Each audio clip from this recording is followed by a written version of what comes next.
Assalamualaikum warahmatullahi wabarakatuh. Perkenalkan, nama saya Indah Julianti.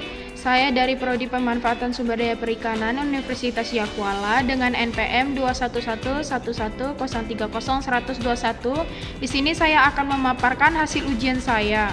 1. Bagaimana metode untuk menentukan pola migrasi ikan? Hal yang pertama dilakukan yaitu ada pemantauan visual, lalu pemantauan elektronik, lalu analisis genetik, lalu ada pemantauan introakustik, lalu pemantauan suhu dan kedalaman. Jelaskan mengapa ikan melakukan migrasi. Ikan melakukan migrasi untuk mempertahankan siklus hidup dengan mencari sumber cadangan makanan yang baru untuk menghindar kelangkaan makanan yang mungkin terjadi karena datangnya musim dingin atau karena overpopulasi. 3. Bagaimana kaitan antara migrasi dan upaya penangkapan ikan? Kaitan antara migrasi dan upaya penangkapan ikan kaitannya yaitu dikarenakan ikan sering melakukan migrasi dari satu titik ke titik yang lain.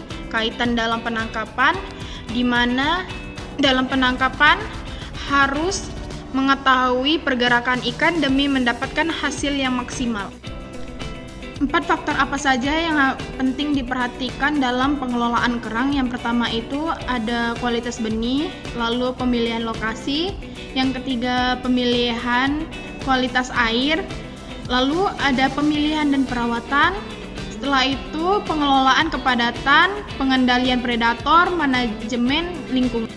5. Bagaimana tata cara menentukan suatu kawasan yang layak dijadikan daerah kawasan konservasi kerang darah?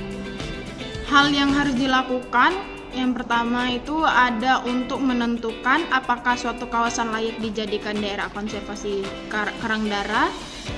Kita dapat melakukan evaluasi sebagai faktor seperti kualitas air, keberadaan habitat yang sesuai, keberlanjutan populasi kerang darah, dan dampak dari aktivitas manusia di sekitar kawasan tersebut. Bisa juga dilakukan penelitian ilmiah, pemetaan habitat, dan konsultasi dengan ahli lingkungan serta pemangku kepentingan lokal juga penting untuk mengambil keputusan yang tepat. 6.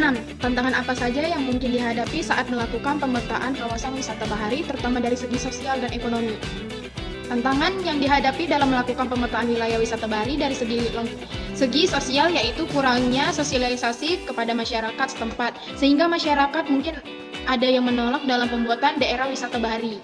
Lalu ada pula tantangan yang dihadapi dalam melakukan pemetaan wilayah wisata bahari dari segi ekonomi, yaitu kurangnya dalam pembangunan pemetaan wilayah wisata bahari dari segi ekonomi, dan di mana ekonomi sangat penting agar suatu proyek dapat berjalan dengan sempurna dan baik, sehingga proyek pemetaan wilayah wisata bahari ini berjalan dengan lancar tanpa ada hambatan jika dari segi ekonominya ini tercukupi.